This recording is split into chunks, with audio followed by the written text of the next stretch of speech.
오늘 성경에 주로 언급되고 있는 지파가 있으니 레위 지파입니다. 레위의 시조는 야곱의 셋째 아들 레위였습니다. 하나님께서는 이 레위 지파를 아주 특별히 선택하시고 그리고 성전 봉사의 직무를 맡기셨습니다. 레위 지파는 이 12지파에 넣지를 아니하셨어요.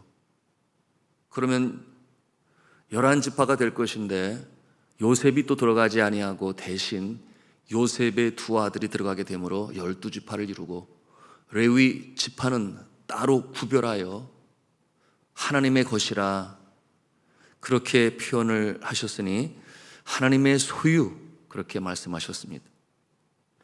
그러니 그 모습은 마치 하나님 편에서 비서와 같이 또는 전령과 같이 메시지를 전하는 자여 또한 대변인처럼 하나님의 편에 서서 이스라엘 백성들에게 전하는 바를 전하고 또 그들이 믿음으로 똑바로 서갈 수 있도록 하나님께서 원하시는 바를 수종드는 그와 같은 모습이었습니다. 오늘날로 보면은 평생을 바쳐 전적으로 교회의 제반 일들을 사명으로 감당하는 주의 종들 또는 전임 사역자라고 말할 수 있겠습니다. 왜 하나님께서는 레위 족속을 하나님의 것으로 삼으셨을까요? 원래 율법으로 보면 셋째 아들이 아니라 첫째 아들이 하나님의 것이요 그러므로 하나님 나라를 위하여 특별히 쓰임을 받아야 되는데 그렇다면 야곱의 첫째 아들인 루벤이 그 자리에 있어야 될 것 아니겠습니까? 그런데 하나님께서는 이상하게도 이 셋째 아들인 이 레위를 특별히 선택하여 하나님의 것으로 삼으셨습니다. 여러분, 성경은 가르치기를 첫 소생, 첫 열매는 하나님의 것이니 하나님께 바쳐라 그렇게 말씀하고 있습니다. 그러셨는데 왜 레위였을까요? 여러분, 이에 대하여 성경은 아주 구체적으로 언급하지는 않아요. 그러나 하나님께서 그렇게 결정하신 것입니다. 그런데 이 성경의 가르침을 통해서 우리가 추론하는 바가 있습니다. 그것은 뭐냐 하면 약하고 부족하고 심지어는 악한 자도 하나님께서 원하시면 부르시고 용서하시고 새롭게 하셔서 하나님의 영광을 나타내는 일에 사용하실 수 있으시다라고 하는 그 소망을 죄된 인생에게 주시는 것입니다. 여러분, 이 레위는 아버지 야곱에게 인정을 받지 못하는 자였죠. 창세기 34장에 보면 이방인 주장 세겜이 야곱의 딸인 이 디나를 범하게 되고 분노를 참지 못하는 이 야곱의 아들들 중에 바로 이 시므온과 레위가 나섭니다. 그리고 세겜 족속에 가서 그들의 누이를 달라고 하는 이 세겜에게 뭐라고 거짓말을 하는가? 너희들이 할례를 받으면 주겠다. 그래서 그들이 그 말을 듣고 할례를 받게 되니 몸을 거동할 수가 없게 된 그때에 이 레위와 시므온이 칼을 들고 가서 그들을 사육합니다. 아버지 야곱이 깜짝 놀라지요. 그러므로 꾸짖고 나무라고 그 내용으로 너희들의 사육으로 이웃 족속들과 적을 지게 되었다. 그 날의 일을 기억하고 야곱이 임종을 할 때에 시므온과 마찬가지로 레위에게도 그들의 후손이 흩어지게 될 것이다. 그것은 축복의 말씀이 아니었어요. 그런데 그렇게 흩어질 레위와 레위의 후손들을 하나님께서는 새롭게 하셔서 하나님의 소유로 만드시고 성전을 섬기는 자들로, 그러니 제사장으로 찬양대원으로 성전과 성전 제물을 관리하는 자들로 만드시고 또 제사를 돕는 자들로, 그러니 예배와 제사에 수종드는 자들로 사용하시고 영광을 받으신 것입니다. 과거 한국교회의 역사에 이 레위와 같은 인물들이 여럿이 있죠. 대표적인 케이스 김익두 목사님, 그렇죠. 그런가 하면은 최초로 이 평양신학교의 졸업생이 되어 제주도로 이 선교사로 파송을 받은 이기풍 선교사님, 목사님, 바로 그런 모습들인데요. 여러분이 이기풍 그는 젊었을 때에 이 평양의 깡패로 소문이 났었던 한 사람이었는데 일본 제국의 하급 경찰 관리였습니다. 당시 평양에서 전도하는 모펫 미국 선교사님을 못마땅하게 여겨 그의 집에 돌팔매질을 하지를 않나. 평양 이 시장에서 복음을 전하는 이 모펫 선교사를 못마땅히 여겨 돌을 던져서 그의 턱을 깨고, 이처럼 못된 짓을 일삼던 그가 왜 그들이 자신을 고발하지 않는지, 왜 자신을 용서하는지 이해가 되지를 아니했어요. 그런가 하면 꿈속에서 예수님을 만났지요. 그리고 나서는 그가 그 마음에 고민이 되고 염려가 되고 결국은 용서를 빌고 오히려 모펫 이 전도하는 일에, 이 선교사님의 전도하는 일에 조력자가 되어 돕다가 그의 소원인 평양신학교에 7명의 신입생으로 들어가게 됐죠. 졸업을 하고 제주도에, 그 당시만 해도 제주도에 복음이 전해지지 아니한 그곳에 가서 그야말로 충성하고 목숨을 각오하고 하는 가운데 복음화를 이루는 놀라운 일을 행하게 되었으며, 이후에도 선한 영향력을 이 한국 강산에 끼치게 되었는데, 마지막에는 일본 제국이 강요하는 신사참배를 하지 아니함으로 그가 마침내 이 순교자의 영광스러운 반열에 서서 하나님의 품에 안기는 그 인생이 되었습니다. 정말 놀라운 역사지요. 개인의 삶 가운데 함께 하시는 하나님은 이처럼 연약하고 부족하고 때로는 죄인이라 할지라도 그렇게 못나고 못되고 악한 죄인까지도 그 운명을 바꾸시고 새 생활, 새 생명으로 살아가게 하시는 전지전능하신 사랑이 많으신 하나님 아버지신 줄로 우리가 믿습니다. 이 말씀을 통해서도 우리가 보는 영적 진리인 것이에요. 이 레위는 12지파에 속하지 아니했으므로 다른 지파들과 같이 땅을 분깃으로 기업으로 받지를 못했어요. 그런데 오늘 말씀해 보니 그 살아가는 모습이 있으니 대신 흩어져서 각 지파 가운데 성소를 만들고 성전이 있는 그곳에서 살게 하셨습니다. 그것을 오늘 말씀해 보니 성읍으로 부르고 있는데요, 그 성읍의 수가 이 가나안 땅 12지파 땅 가운데 한 지파에 4개씩 성소, 성읍으로 받게 하시고 그곳에서 살게 하셨습니다. 물론 이와 같은 일은 각 지파가 이제 레위 후손들에게 주는 것이었습니다. 그래서 12지파니 각 지파의 4곳이니 몇 개가 되겠어요? 48개의 성읍이라. 그런데 그 48개의 성읍 중에 6성읍을 도피성으로 사용하게 하셨어요. 여러분, 도피성 들어보셨지요? 도피성. 우발적인 이 살인자를 보호하기 위해서 임시로 피하고 정말 고의가 아니라는 것이 판정이 되면 그 안에서 살게 했습니다. 왜냐하면 그 당시의 율법이 핏값을 피로 갚게 하였으니, 여러분, 살인한 자는 반드시 죽이게끔 되어 있어요.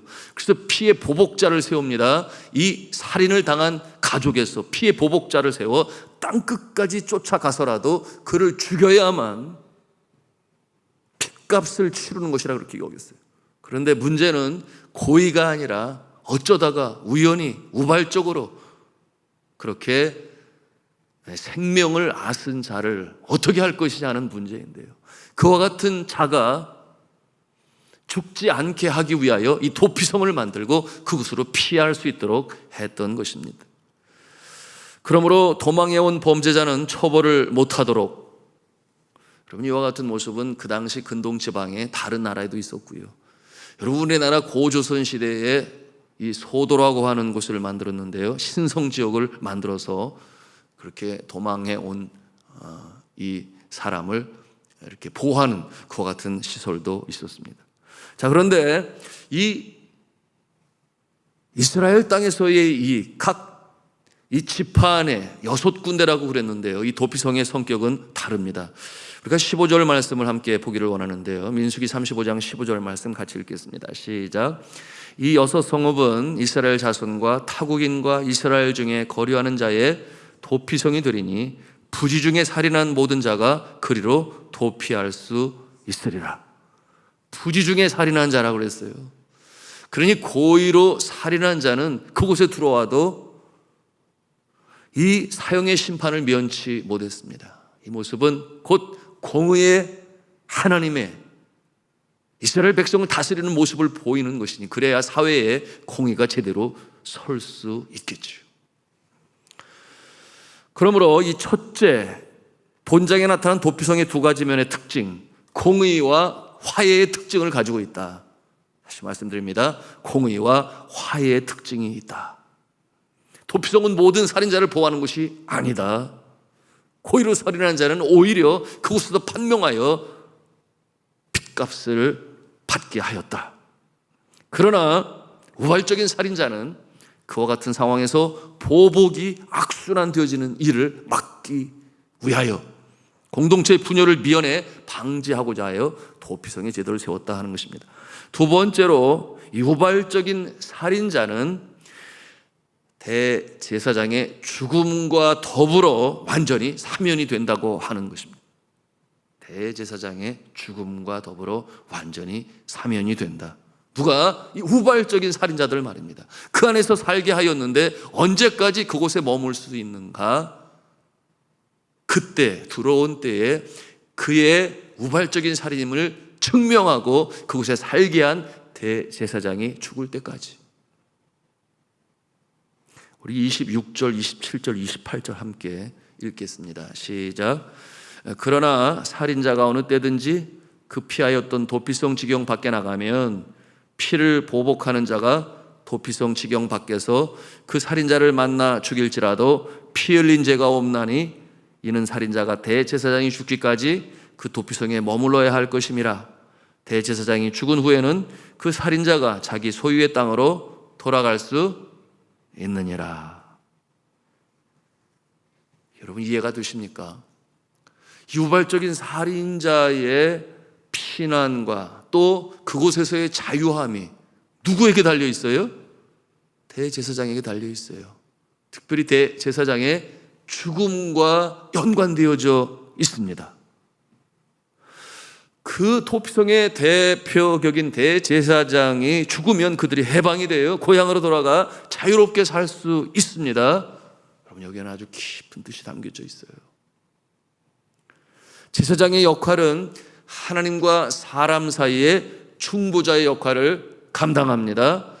하나님의 선택받은 백성이 믿음으로 성장할 수 있도록 온전히 살아가도록 규례와 법도와 율법을 가르치는 일뿐만 아니라 자신의 삶과 생명, 그 모습이 중보자의 모습, 그 사명까지도 감당해야 할 그 사명으로 하나님께서 주신 거예요.